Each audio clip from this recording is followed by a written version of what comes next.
The silent years the Galactic Assembly had convened for 3,000 cycles without Earth's presence.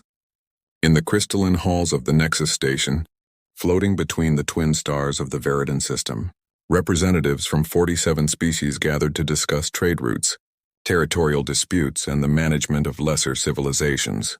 Earth's empty seat had become a running joke among the delegates. Ambassador Krex of the Valorian Empire stretched his forearms and let out what passed for laughter among his kind. "The primitive mammals still haven't figured out quantum communication," he said to his aide. "Perhaps we should send them instructions written on stone tablets." The comment drew amusement from nearby delegates. The Terrans, as they called themselves, had been sending radio signals into space for barely 200 years. Children playing with fire, thinking they understood the universe. What the Assembly didn't know was that Earth had been listening for the last 50 years. Deep beneath the Antarctic ice, in a facility that officially didn't exist, Captain Zara Chen sat before a wall of monitors displaying intercepted alien communications. Her team of linguists, cryptographers, and xenobiologists had cracked 17 alien languages without the galaxy knowing humanity had even discovered them. Every insult, every dismissal, every mocking reference to Earth's primitive nature had been recorded, translated, and filed. Chen's fingers moved across her console, pulling up a file marked with the highest classification level. The file contained something far worse than mere mockery. It held evidence of abductions, medical experiments, and the systematic harvesting of human genetic material by several assembly species. The raids had been written off as unexplained disappearances, mysterious plane crashes, and ships lost at sea. But Earth knew the truth now. "Sir, we've intercepted another transmission from the Nexus," Lieutenant Thompson reported from his station. "The Draconians are proposing to establish a monitoring station in our solar system. They want to study human development without our knowledge." Chen's jaw tightened. "How many votes do they have?" "Enough. The motion will pass within the hour." Chen stood, her decision made. It was time to activate Protocol 7. Across Earth and throughout the solar system, hidden facilities received a single encrypted message. For decades, humanity had been building in secret. Not just ships, but an entire shadow infrastructure. Asteroid mining operations that were actually ship construction yards. Research stations that developed weapons based on reverse-engineered alien technology. Training facilities where the best of humanity's military forces learned to fight enemies that most people didn't know existed. Admiral Marcus Stone received the activation code aboard the USS Vigilant, a battleship hidden within the hollow core of asteroid Psyche. The ship was one of 300 vessels that humanity had constructed, using resources that never appeared on any official ledger. Stone was a veteran of the Secret War, one of the few who knew that humanity's first contact with aliens hadn't been peaceful. It had been violent, traumatic, and covered up by governments worldwide to prevent panic. The Admiral's executive officer, Commander Lisa Park, approached with a datapad. "All ships report ready, sir. The Shadow Fleet awaits your command." Stone looked at the tactical display showing Earth's true military might. Each ship was a masterpiece of human engineering, combined with stolen alien technology. They weren't pretty, but they were lethal. "Signal all vessels," Stone commanded. "Begin deployment pattern Omega." It's time the galaxy learned that Earth has been paying attention. One by one, humanity's hidden fleet began to move, from the dark side of the moon, from beneath the methane seas of Titan, from camouflage positions in the asteroid belt. Black ships emerged like wolves stepping out of the forest. They didn't broadcast any signals. They didn't announce their presence with fanfare. They simply moved into position with deadly precision. The first indication the Galactic Assembly had that something was wrong came from a Valorian patrol vessel near the edge of human space. Captain Throx was conducting a routine survey when his sensors detected multiple contacts. Impossible numbers of contacts. His communication to the Nexus station was panicked. Unknown vessels, hundreds of them. Configuration matches no known design. They're surrounding our position but not responding to hails. Before the Assembly could respond, similar reports flooded in from across human space. Earth's fleet had seemingly materialized from nothing, positioning themselves at every known jump point, every strategic location, every possible invasion route. But they weren't attacking. They were waiting. In the assembly hall, panic began to spread. "How did they build so many ships without us knowing?" demanded Ambassador Krex. Where did they get the technology? The Meridian representative's tendrils writhed in agitation. This is impossible. We've been monitoring their communications, their space programs. They can barely maintain a station in orbit. That's when the message came through on every channel in every alien language simultaneously. The voice was human, calm, and carried an edge of steel. Attention, members of the Galactic Assembly. This is Admiral Marcus Stone of the Terran Defense Force. For 200 years you've dismissed us as primitive. For 50 years you've violated our sovereignty, abducted our people, and treated us as subjects for study. You thought we were too stupid to notice, too weak to respond. You were wrong. The transmission continued as images began to appear on every screen in the Nexus station. Detailed records of alien crimes against humanity. Medical experiments, genetic harvesting, the slave trade of human subjects to distant research facilities. Names, dates, locations, all meticulously documented. We have evidence of 937 violations of what you call the Galactic Charter. Stone's voice continued. Crimes you committed while believing we were too primitive to seek justice. The assembly sat in stunned silence as the evidence mounted. Some of it was decades old. Operations they thought had been perfectly covered up. Other pieces were recent, including conversations from their own secure channels that they believed were unbreakable. But here's what's going to happen, Stone said. Our fleet will remain in position around Earth and our colonies. We will not fire first, but any vessel that enters our space without permission will be considered hostile. Any further attempts to abduct or experiment on human beings will be met with immediate retaliation. And if you think we're bluffing, remember that we've been watching you for 50 years. We know your weaknesses, your fleet positions, your supply lines. We know everything. The transmission ended with a simple image. Earth surrounded by a ring of black ships, each one a silent guardian, a dark promise of what would happen if the galaxy continued to underestimate humanity. Below the image were 4 words that would echo through the galaxy for generations to come. Earth is watching back. Ambassador Krex's 4 hands trembled as he reviewed the tactical data. The human fleet wasn't just large, it was strategically positioned to cause maximum damage to assembly trade routes if provoked. How long have they been planning this, he whispered. The answer came from an unexpected source. Chen's voice replaced Stone's on the communication channel. Since the day you took our first astronaut and returned him in pieces, claiming it was an accident. We've been planning this for 43 years, 7 months and 16 days. Every insult you've thrown our way, every joke about our primitive nature, we've remembered. Every life you've taken, we've counted. And now it's time for the galaxy to understand that humanity's greatest strength isn't our technology or our numbers. It's our memory. The assembly tried to maintain composure, but the cracks were showing. Several smaller species, ones who had always been treated as second-class members, began to look at Earth's example with interest. If humanity could stand up to the established powers, perhaps they could too. As the first day of Earth's revelation came to an end, Captain Zara Chen stood in the Antarctic facility, watching as alien communications exploded with fear, confusion, and desperate attempts to understand how they had been so wrong about humanity. Her colleague, Dr. James Wright, approached with a cup of coffee. Think they'll attack, he asked. Chen shook her head. They're too scared now. They've just realized that the primitive mammals they've been mocking have been playing a longer game than any of them imagined. We're not just defending ourselves. We're changing the entire balance of power in the galaxy. Above Earth, the Shadow Fleet maintained its silent vigil. Each ship was crewed by men and women who had trained for this moment their entire careers. They didn't want war, but they were prepared for it. More importantly, they were prepared to win it.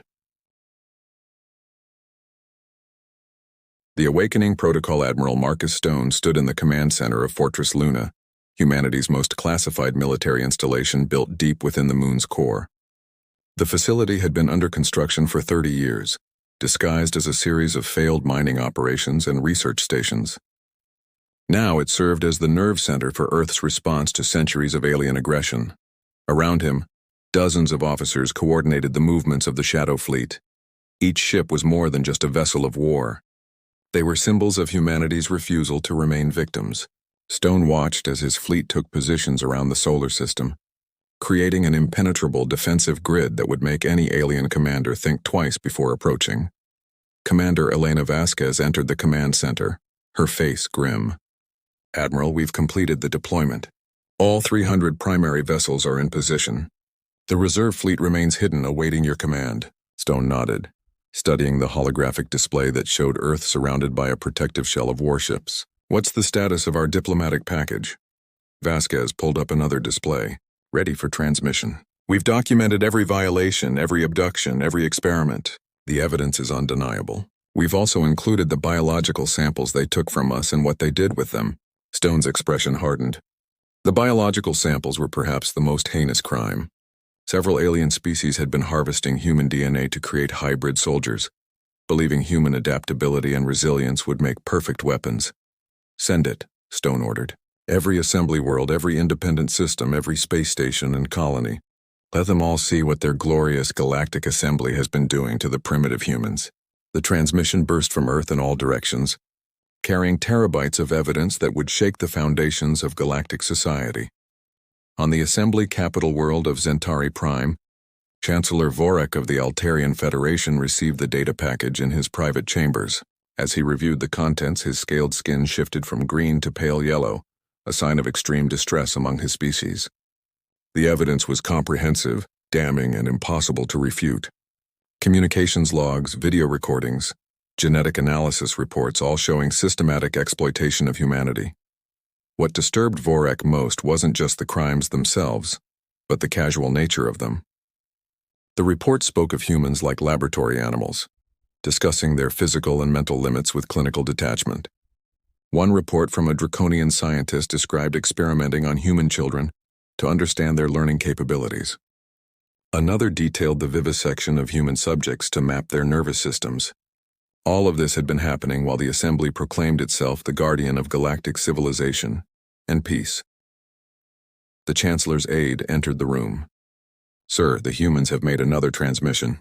They're demanding a formal response within 72 hours. If we don't acknowledge their grievances and agree to negotiations, they say they'll consider all assembly vessels as hostile." Vorek stood, his tail swishing in agitation. "Call an emergency session. Every member must attend, no exceptions." Back on Earth, in the underground command bunker beneath Mount Cheyenne, General David Kim was preparing for the worst-case scenario. The Korean-American officer had spent 20 years studying alien military tactics, from intercepted communications, and the few skirmishes that had been kept classified. He knew that despite humanity's impressive show of force, Earth was still outnumbered by the combined assembly fleet. "General, we have movement," reported Major Sarah Mitchell from the tactical station. 3 Valorian battle groups are repositioning toward the outer solar system. They're maintaining distance but increasing their presence. Kim studied the display. "They're testing us, seeing if we'll blink first. Maintain defensive posture but charge all weapons systems. If they want to play chicken, they'll learn that humans don't flinch." The Shadow Fleet's true advantage wasn't just in numbers or firepower. It was in innovation. Human engineers had taken alien technology and improved upon it in ways the original creators never imagined. Where alien shields were designed to repel energy weapons, humans added kinetic barriers. Where alien weapons focused on precision, humans added overwhelming firepower. Every ship was a hybrid of the best technologies from across the galaxy, combined with humanity's unique gift for creative destruction. Lieutenant Commander Jason Torres commanded one of these hybrid vessels, the TDF Retribution. The ship was ugly by alien standards, all sharp angles and weapons platforms, but it was devastatingly effective. His crew of 200 represented the best of Earth's nations, united in purpose. As he watched a Meridian scout ship approach the designated boundary, he opened a channel. "Alien vessel, you are approaching restricted space. Alter course immediately or be considered hostile." The Meridian response was typical of their arrogant species. "We do not recognize your authority, primitive. The Galactic Assembly has jurisdiction over all space." Torres didn't hesitate. "Fire warning shot. Pulse cannon, 40 degrees off their starboard bow." The energy blast lanced through space, close enough to trigger the Meridian's proximity alarms. The scout ship immediately changed course, its captain no doubt reporting the incident to his superiors. Within hours, similar encounters occurred across the solar system. Each time human vessels demonstrated both restraint and capability. They weren't eager for war, but they were absolutely prepared for it. The message was clear that Earth would no longer be pushed around.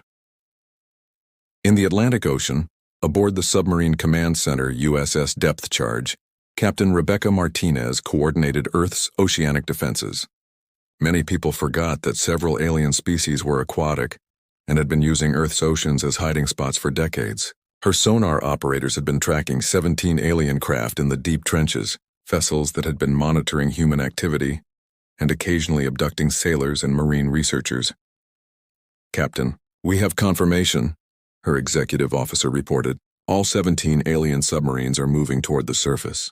They're attempting to leave Earth's waters." Martinez smiled grimly.